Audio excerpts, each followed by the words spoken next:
한국에서 태어나고 한국에서 학교도 다녀본 제가 영어를 유창하게 한국말보다 더 잘하는 이유, 저는 제 인생의 대부분을 미국에서 살았기 때문입니다. 이 영상을 어그로를 끄고 조회수를 늘리고 네가 영어 잘하는 거에 대해서 자랑하려고 찍었냐? 뭐 어떻게 보면 그럴 수도 있지만 제가 오늘 이 영상에 하고 싶은 얘기는 언어에 대한 얘기예요. 제가 첫 번째 영상에서 말했듯이 저는 언어에 대한 관심이 되게 크고 특히 요즘 클럽하우스에 들어가서 제 한국말에 대한 한계를 느껴서 이 유튜브를 통해 한국말을 좀 더 연습하고 공부하고 진지한 얘기도 할 수 있는 이유 중에 하나예요. 물론 제가 편집과 많은 생각을 통해 이 영상에 비춰주는 제 한국말 레벨이 꽤 높다고 생각하시는 분들도 있을 수 있어요. 특히 1학년 마치고 여기로 이민 와서 제 영어 채널을 본 사람들은 알겠지만 영어가 더 편한 사람인데 한국말도 저만큼은 할 수 있군, 이런 생각을 하실 수 있는 것 같아요. 물론 이건 제 한국말을 자랑하려는 건 아니에요. 저는 제 한국말이 되게 부족하다고 생각이 들어요. 특히 최근에 이 교포남 채널 영상 제작을 하면서 정말 한국말은 어렵고 갈 길이 멀구나 이런 생각을 했는데, 본론으로 들어가서 저는 1학년을 마치고 2005년 제가 7살 때였죠. 미국으로 이민을 왔습니다. 영어를 거의 몰랐어요. 물론 엄마가 한국에 있을 때 영어 선생님을 붙여주신 적도 있고 제가 기억하기로 영어 유치원을 다녔나? 아무튼 영어를 배우긴 했는데 영어를 특별하게 잘하는 사람도 아니었고, 저는 그때도 말이 많고 말을 좋아하긴 했지만 성격이 약간 달라가지고 처음 보는 사람하고도 잘 못하고 외국인 되게 무서워하고 아무튼 영어를 잘하는 사람이 아니었어요. 근데 미국으로 이민 온 다음에 초등학교 2학년 때부터 4학년까지는 영어를 못한 것 같아요. 천천히 쌓아갔겠죠, 저도 모르는 사이에. 근데 5학년 때 갑자기 말문이 터지고 6학년 7학년 때부터는 그냥 미국 사람처럼 영어 한 것 같아요. 원래 영어만 하는 미국 사람들 귀에 안 거슬릴 만큼. 하지만 여기서 중요한 거는 저는 집에서는 꾸준히 한국말을 해왔고 밖에서는 영어를 배우고 한국말은 꾸준히 어느 정도 유지되고 영어는 계속 늘어가긴 했어요. 언어에 있어서 이 언어를 어떤 상황에 쓰냐에 달려서 이 언어에 한계가 생기는 것 같아요. 제가 한국말을 할 수 있는 환경들은 집에 가서 엄마, 아빠, 동생하고만 썼기 때문에 가정에서 쓰이는 언어, 어떻게 보면 착한 언어라고 할 수도 있고 뭐 밥 먹으러 내려와 뭐 이런 수준의 한국어를 했기 때문에 1학년 이후에 한국어가 안 늘었다고 하긴 어렵지만 제가 그 이후로 어려운 한국말 책을 본 것도 아니고 제 또래 친구들과 유창하게 한국말로 막 떠든 것도 아니고 제 유일한 한국말을 접할 수 있는 소스들은 제 식구와 예능이었던 것 같아요. 그래서 한국말은 어느 정도 머물렀던 것 같아요, 그 수준에. 근데 제 영어는 계속 쭉쭉 올라갔겠죠. 영어를 쓰는 애들, 어른과 대화를 하면서. 근데 아무래도 집에서 하는 언어는 한국말이고 밖에 나가서 하는 언어는 영어였기 때문에 둘 다에 있어서 한계가 있었던 것 같아요. 영어를 갑자기 확 잘하게 된 계기가 뭐냐면 대학을 간 후에요. 제가 제 대학 생활에 대한 썰은 또 다음 비디오에 풀 것 같은데, 제가 대학을 동부에 있는 시골 학교에 갔어요. 한국 사람이 거의 없고 아시안조차도 별로 없었고 학교의 거의 90%가 백인이었어요. 그리고 이게 막 캘리포니아에서 온 백인 이런 게 아니라 남부에서 자란 그 옛날 영화 Gone with the Wind 이런 영화에 나오시는 백인 분들이 많이 가는 그런 대학을 갔어요. 근데 여기 가니까 캘리포니아에서 제가 했던 영어랑 완전 스킬이 달랐어요. 전형적인 남들이 부러워하는 백인 영어, 그런 걸 애들이 막 유창하게 쓰는 거예요. 특히 정치 얘기, 뭐 역사 얘기, 되게 아카데믹한 얘기를 영어로 막 떠드는데 저는 되게 거기를 들어가기 전에 나는 그래도 언어에 소질이 있고 얘기를 잘하는 사람이구나 이런 생각을 했었는데, 거기를 가니까 레벨이 다른 거예요. 근데 이런 애들하고 계속 부딪혀보고 이런 애들하고 어울리기 시작한 다음에 저도 그만큼 따라가게 돼 있더라고요. 그리고 오히려 거길 감으로써 이제 식구랑 있는 시간이 점점 줄어들었겠죠. 한국말은 멈췄던가 약간 내려갔을 수도 있어요. 근데 영어가 완전 늘었어요. 근데 이게 저만 느낀 게 아니라 이제 다시 집에 올 때, 방학 뭐 이럴 때 친구들이 너 영어 왜 이렇게 갑자기 잘하게 됐어? 이런 말을 하는 거예요. 물론 대학을 가기 전에도 뭐 액센트 이런 거에 문제는 없었는데 여기 갔다 오니까 말하는 방법, 단어 선택, 인터네이션, 뭐 이런 거, 말을 할 때 소리들, 이런 게 완전 백인 영어로 바뀌었다는 걸 느꼈어요.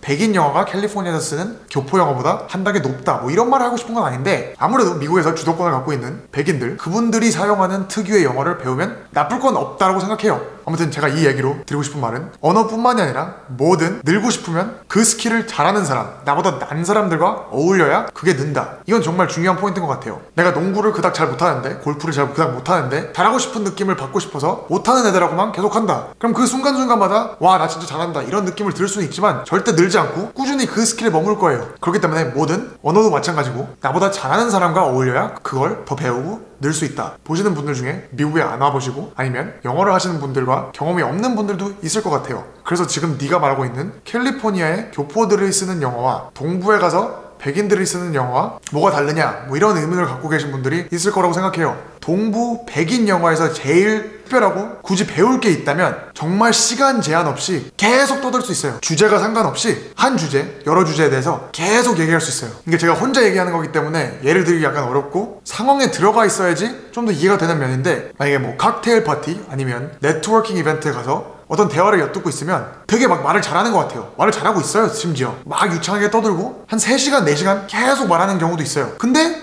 끝에 가서 막상 생각해보면 그닥 중요한 얘기를 한 게 없어요. 어떻게 보면 그 대화가 아예 없어서도 이 사람들의 삶에 변화는 없었다는 거. 근데 이게 정말 어빌리티예요. 이게 제가 지금 백인 영어라고 말하는 거에 꽃이 아닌가. 그러니까 수다를 꼭 목적을 갖고 하는 게 아니라 수다 자체가 목적이에요. 이게 물론 미국인들만 그렇다는 게 아니라 당연히 세상 전체가 쓸데없는 얘기를 할 때가 되게 많죠.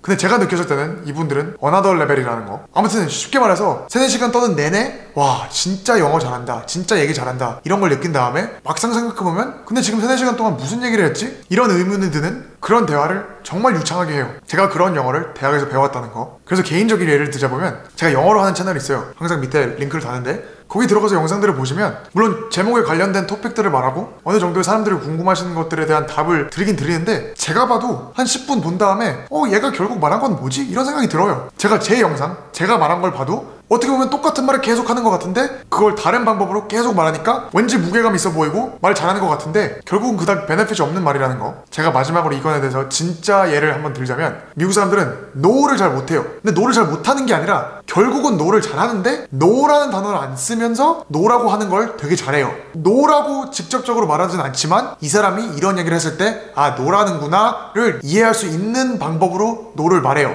근데 그게 no라는 단어를 전혀 안 들어가면서 no를 할 수 있는 방법이 있어요. 근데 한국 사람들은 되게 디렉트하기 때문에 제일 처음에 헷갈릴 수도 있고 오히려 이 사람이 약간 가식을 떠는구나 이럴 수도 있는데 제가 봤을 땐 이분들은 배려를 하는 거고 그냥 no라고 하면 약간 무례할 수도 있고 결국은 나는 너를 정말 도와주고 싶지만 이건 안 될 것 같아를 no를 안 쓰고 표현을 하는 거죠. 예를 들어서 누가 저한테 택시를 못 잡겠는데 혹시 공항에 내려줄 수 있냐 이렇게 물어봤을 때 영어로 그냥 No I can't 이렇게 말할 수 있지만 이 특유의 영어로 봤을 때는 No I can't 보다는 Oh you need a ride to the airport? I actually might be a little bit busy during that time, so I would prefer not to, but if I become your last option or you can't find anyone else and you really need to get to the airport because obviously it's important for you, I could try my best to give you a ride or find someone else. I'm happy to connect you with someone else that might be able to give you a ride, but if you could find someone else, that'd be great. I would strongly prefer not to just because I'm busy at that time and I don't want to promise you something that I can't commit to. But worst case scenario, let me know if you can't find someone else. I'll try my best to make myself available. Any other time, I would have happily done it. But today I just have a lot going on.